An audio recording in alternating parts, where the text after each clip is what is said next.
this video, I'm going to show you how to light an incense without a lighter. It's fairly simple to do.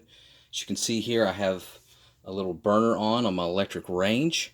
It doesn't matter if you have gas or electric. And you also see that I have a toaster. So it's basically, you could just simply put your incense onto, and you can see it's starting to smoke a little bit.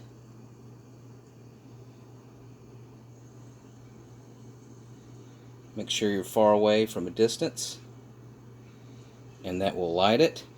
Also, you can hold it up to a toaster as well. Oops. You get the concept. You basically hold that up and then light it like that. Alright, thanks for watching. Make sure you're careful to consult your parent if you're underage in order to light an incense without a lighter. Alright, thanks for watching. Make sure you subscribe.